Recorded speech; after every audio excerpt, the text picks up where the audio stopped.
Assalamualaikum warahmatullahi wabarakatuh. Ini adalah perkuliahan terakhir pada sesi hari ini. Jadi kita akan belajar tentang dinamika membran dan komunikasi sel cukup banyak. Nanti mungkin akan terbagi menjadi beberapa rekaman. Nah, yang pertama kita akan belajar tentang dinamika membran. Dinamika membran itu isinya adalah tentang transport membran, kemudian difusi, osmosis, potensial membran. Nah, seperti yang sudah kita bahas di sebelumnya bahwa tubuh kita itu terdiri dari beberapa kompartemen. Kalau pada fisiologi itu pembagiannya adalah berdasarkan pada cairan tubuh. Nah, cairan tubuh itu ada dua, ada ekstrasel dan juga ada intrasel. Di mana yang ekstrasel nanti dia akan dibagi lagi menjadi dua, yaitu interstitial cell, interstitial fluid sama plasma. Masing-masing dari cairan tubuh ini, terutama yang intrasel sama ekstrasel, itu dia memiliki perbedaan jumlah dan komposisi. Contohnya kalau misalkan di elektrolit itu adalah yang paling banyak selain cairan. Itu kalau yang di intrasel itu dia yang paling banyak adalah kalium. Nah, ini kalium sama protein. Sementara kalau yang di interstisial itu yang paling banyak itu adalah natrium sama klorid Cl. Sementara yang terbanyak di plasma itu adalah natrium, kemudian Cl sama protein. Nah, di mana perbedaan jumlah dari elektrolit ini dia akan menyebabkan terjadinya disequilibrium. Nah, jadi ada equilibrium, ada disequilibrium. Equilibrium sendiri itu adalah keseimbangan. Kalau yang cairan itu kita bilangnya adalah equilibrium. Kenapa? Karena cairan itu dia satu-satunya molekul yang bergerak bebas. Jadi ingat bahwa membran sel itu fungsinya adalah selektif permeabel, di mana air ini tidak termasuk di dalam selektif dari molekul selektif yang dia harus melalui pintu atau saluran khusus, sehingga air ini adalah satu-satunya molekul yang bergerak bebas di antara sel dan cairan ekstraseluler, sehingga dia akan selalu mencapai keadaan equilibrium osmotik, di mana equilibrium osmotik ini adalah keadaan di mana konsentrasi cairan di kedua sisi membran sel itu sama. Jadi kalau air itu jumlahnya diusahakan selalu sama, homeostasisnya diusahakan selalu sama. Itu namanya adalah equilibrium osmotik. Sementara kalau untuk elektrolit dan juga elektrolit itu nanti hasilnya adalah disequilibrium, karena seperti yang sudah kita bahas tadi, ada perbedaan zat, ada perbedaan pelarut di antara intrasel dan juga ekstrasel. Nah, itu disebut dengan disequilibrium kimiawi, di mana keadaan solutnya itu, distribusi solutnya itu berbeda antara intrasel dengan ekstrasel. Solut ini yang paling banyak itu adalah ion. Karena yang paling banyak itu ion, maka distribusi muatan listriknya juga akan berbeda. Nah, ini disebut dengan disequilibrium listrik. Jadi kalau kimiawi itu kita ngomong solutnya, kalau kita ngomong ion berarti itu namanya adalah disequilibrium listrik. Membran sel itu dia bersifat selektif permeabel, di mana hanya beberapa molekul saja yang bisa lewat dan yang lainnya enggak. Sehingga ketika ada perpindahan atau transport dari zat-zat atau molekul-molekul tersebut, ada beberapa cara.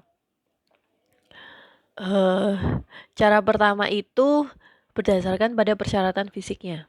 Misal, apakah dia bisa melewati phospholipid bilayer, berarti tergantung apakah dia lipofilik atau hidrofilik. Kemudian, apakah dia butuh protein membran, atau bahkan dia pakai vesikel enggak. Nah, itu adalah berdasarkan pada persyaratan fisiknya. Yang kedua itu adalah berdasarkan pada energi yang diperlukan. Nah, kalau dia butuh energi berarti dia transport aktif. Kalau dia tidak butuh energi berarti dia transport pasif. Nah, ini kalau peta konsepnya. Jadi kalau berdasarkan pada persyaratan fisik itu nanti dia molekul yang bisa langsung saja melewati lipid bilayer, namanya adalah difusi simple atau difusi sederhana. Kemudian dia butuh protein transport, maka nanti dia salah satu namanya adalah transport aktif sekunder ataupun primer ataupun difusi terfasilitasi. Atau dia juga menggunakan vesikel. Nah, kalau vesikel itu nanti namanya ada endositosis, eksositosis, sama fagositosis. Sementara kalau yang membutuhkan energi itu nanti berarti berdasarkan dia dibutuhkan energi atau tidak. Kalau dia tidak membutuhkan energi, namanya adalah difusi. Kalau dia membutuhkan energi, ini solut ya, berarti osmosis nggak masuk karena osmosis itu yang berpindah adalah air. Kalau dia membutuhkan energi, berarti nanti ada transport aktif. Nah, di mana nanti transport aktif itu ada transport aktif primer sama ada transport aktif sekunder. Dan difusi itu sendiri ada difusi sederhana sama difusi terfasilitasi. Yang mana endositosis, eksositosis, dan fagositosis itu juga masuk di dalam transport yang membutuhkan energi. Osmosis. Nah, osmosis itu dia perpindahan air. Airnya berpindah untuk mencapai equilibrium osmotik tadi. Perpindahan ini dia karena adanya gradien konsentrasi. Di mana hasil akhir dari osmosis ini adalah konsentrasi cairannya harus sama.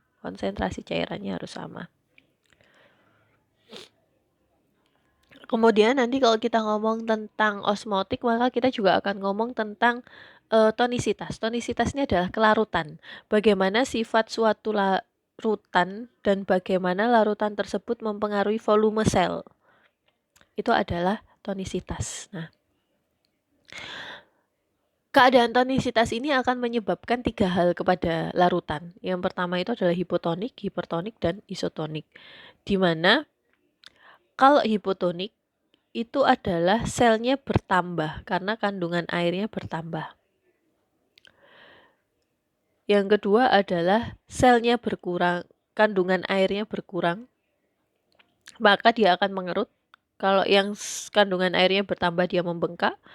Kemudian kalau yang dia tidak berubah, maka berarti dia namanya adalah isotonik. Apa maksudnya ini? Jadi, contohnya ketika ada satu sel, kita kasih air. Kita kasih suatu larutan, Larutan itu berdasarkan pada tonisitasnya. Nah, kalau misalkan larutan tersebut ternyata membuat sel tersebut membengkak karena kandungan airnya meningkat, maka kita bilang bahwa larutan itu adalah hipotonis. Tapi ketika sel yang dimasukkan ke dalam larutan dan ternyata larutan tersebut membuat sel tersebut mengerut karena ada kandungan airnya itu, karena kandungan air sel itu menurun, maka kita sebut larutan tersebut sebagai hipertonik. Kalau misalkan kita masukkan sel ke dalam suatu larutan dan ternyata selnya tetap sama, berarti larutan itu namanya adalah isotonis. Berdasarkan apa pada tonisitas ini? Berarti berdasarkan pada komposisi dari sitoplasma atau komposisi dari intrasel. Nah, itu. Jadi hipotonis, hipertonis, dan isotonis ini berdasarkan pada sama atau tidaknya larutan tersebut komposisinya dengan apa yang ada di dalam intrasel. Itu maksudnya.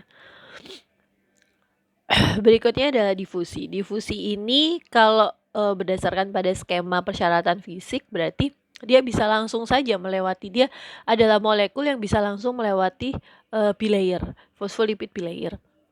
Sementara kalau berdasarkan pada energi, dia tidak membutuhkan energi. Nah, dia adalah perpindahan pasif. Molekul mengikuti gradien kimia atau konsentrasi pada daerah yang berkonsentrasi tinggi ke konsentrasi rendah. Dia akan berhenti ketika mencapai equilibrium. Difusi ini adalah molekul ya. Kalau osmotik tadi adalah larut airnya, kalau difusi ini adalah molekulnya. Sehingga kecepatan difusi ini dia ditentukan oleh besar gradien konsentrasi dari molekul tersebut di intrasel dan ekstrasel. Kalau lebih banyak di intrasel, maka dari ekstrasel masuk ke intrasel. Kalau lebih banyak di ekstrasel, berarti dari intrasel masuk ke ekstrasel. Oke, itu bisa kalian bahas. Ini adalah sifat-sifat dari difusi. Kalian baca Ini adalah faktor-faktor yang mempengaruhi difusi, jadi berjalan lambat ketika jaraknya bertambah, suhunya menurun, kemudian dia berbanding terbalik dengan ukuran molekul. Semakin besar maka dia akan semakin lambat. Kalau berbanding lurus dia dengan luas permukaan membran, gradien konsentrasi dan permeabilitas membran, serta berbanding terbalik terhadap ketebalan membran. Ini jadi faktor-faktor yang mempengaruhi dari difusi itu namanya adalah Fick's law. Nah, tadi di dalam persyaratan fisik ada salah satu cara yaitu yang diperantarai oleh protein. Jadi ada yang namanya protein karier. Nah, protein sendiri ini di dalam membran itu dia mempunyai 4 fungsi. Yang pertama itu dia adalah sebagai penyangga struktur untuk mempertahankan bentuk sel dan mempertahankan atau membentuk taut antar sel. Kemudian dia juga sebagai enzim yang berfungsi untuk mengkatalisis reaksi kimia dan membantu transfer sinyal melewati membran. Kemudian dia juga sebagai protein reseptor yang merupakan bagian dari komunikasi sel, dan juga dia sebagai protein transport di mana dia memindahkan berbagai molekul masuk dan keluar sel. Nah ini ya, jadi berdasarkan pada struktur itu ada protein integral sama protein perifer. Kalau berdasarkan pada fungsi itu ada transporter, struktural, enzim, sama reseptor. Kalau transporter berarti nanti akan ada protein karier sama protein channel. Jadi salurannya sama kariernya. Karier itu yang membawa masuk. Jadi kayak contohnya kalau misalkan kalian masuk ke sebuah ruangan tapi diantarkan, nah itu adalah protein karier. Kalau yang protein channel itu berarti dia pintunya. Protein channel ini dia ada yang terbuka, ada yang maksudnya jadi kalau pintu itu dia ada yang pakai daun pintu, ada yang enggak. Nah, kalau yang open channel itu berarti dia nggak pakai daun pintu. Dia cuman ada apa ya itu namanya? Ya, cuman ada pintunya saja, tapi dia nggak ada daun pintunya. Sementara kalau yang gate channel berarti dia ada daun pintunya. Nah, yang gate ini pintunya itu kuncinya bisa dibuka dengan mekanik, bisa dibuka dengan listrik, dan bisa dibuka dengan kimia. Nah, itu maksudnya. Kemudian kalau yang strukturnya, jadi protein yang dia berfungsi sebagai pembentuk sel, itu nanti dia akan membentuk yang namanya sel junction sama sitoskeleton. Sementara kalau enzim, maka dia akan berfungsi untuk metabolisme dan juga komunikasi sel. Sementara yang yang reseptor, maka dia akan membantu untuk transport antar sel dengan reseptor yang dimediasi oleh endositosis dan juga untuk sinyal sel. Nah, berikutnya adalah protein kanal. Protein kanal ini pintu tadi. Jadi protein membran yang membentuk sebuah pintu itu adalah protein kanal. Di mana kanal ini ada yang berpintu dan ada yang tidak berpintu. Yang kita bahas di sini adalah yang berpintu. Nah, dia mengendalikan perpindahan zat melalui kanal dengan membuka atau menutup pintu tersebut. Di mana buka tutupnya itu dia dikendalikan oleh ligan, listrik, sama perubahan fisik. Ini yang transporter. Jadi dia ada yang tidak ada pintunya, tidak ada daun pintunya. Ini yang ada daun pintunya. Jadi kalian bisa baca lagi. Kalau yang karier, dia butuh pembawa. Biasanya contohnya adalah difusi terfasilitasi. Contohnya seperti ini. Ada pembawanya. Kemudian ini juga, jadi contohnya itu adalah glukosa. Jadi glukosa itu dia butuh glut untuk bisa dibawa masuk. Nah, ini. Yang berikutnya berdasarkan pada energi itu ada transport aktif. Nah, transport aktif ini dia memindahkan molekul melawan gradien konsentrasi. Jadi bukan dari tinggi ke rendah, tapi dari rendah ke tinggi. Dan sehingga dia memerlukan energi. Bisa didapatkan secara langsung energi tersebut atau bisa didapatkan secara tidak langsung. Itu makanya pembagiannya berdasarkan pada primer dan sekunder.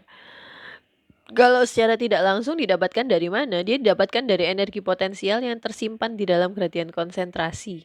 Nah, sehingga dia secara tidak langsung menggunakan energi atau ATP tersebut. Yang paling banyak dipakai pada primer itu adalah natrium, kalium, ATPase. Nah, di mana dia akan memompa Na keluar dan K masuk. Sementara kalau yang transport aktif sekunder itu dia berdasarkan pada gradien konsentrasi dari kalium. Apa maksudnya? Jadi biasanya kalau yang transport aktif sekunder itu kan dia butuh ATP yang secara tidak langsung dia dapatkan dari ATP energi potensial. ATP-nya itu dia dapatkan dari energi potensial zat tersebut. Nah, biasanya zat tersebut itu yang berpengaruh itu adalah natrium. Itu maksudnya. Jadi ini adalah transport primer ya. Jadi ketika ada natrium di ekstrasel itu tinggi sekali dan dia ada ATP, maka dia akan dimasukkan kemudian nanti dia akan mengeluarkan K. Jadi ini adalah NAK ATPase. Ini adalah SGLT transporter atau transport aktif sekunder. Ini bisa kalian baca, dan kalau misalkan memang ada pertanyaan kita bahas di akhir pertemuan. Berikutnya adalah protein karier. Nah, protein karier ini dia ada spesifitas, kompetisi, sama saturasi. Apa maksudnya? Spesifitas itu adalah kemampuan transporter untuk hanya bisa memindahkan satu molekul atau kelompok yang mirip saja. Jadi tidak semua molekul dia punya. Jadi satu transporter itu untuk satu molekul atau yang mirip dengan molekul tersebut. Sehingga akan terjadi yang namanya kompetisi. Jadi ketika ada dua molekul yang dia mirip dan transporternya satu, maka akan terjadi kompetisi. Dan saturasi ini apabila sekelompok transporter bekerja sampai di kecepatan maksimumnya. Jadi ada kuotanya.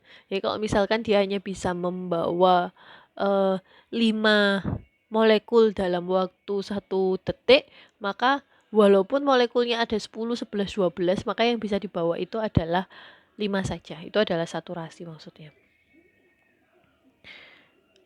Nah, kalau yang transport vesikuler ini dia biasanya melalui vesikel. Nah, vesikel ini ada tadi sudah ya di atas ya, ada fagositosis, eksositosis, sama endositosis.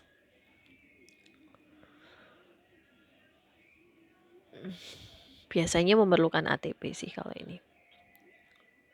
Nah, ini adalah rangkuman dari transport vesikel. Bisa kalian baca. Kalau ini adalah transport epitel. Berarti kalau ini dia epitel yang melakukan transport. Nah, ini. Jadi transportnya antara epitel. Oke. Ini juga jadi contohnya itu adalah transepitelia transport oleh glukosa. Ya, bisa kalian lihat di situ, atau mungkin ini contoh yang kedua itu. Kalau ini adalah eksositosis, transitosis. Jadi eksositosis dan endositosis.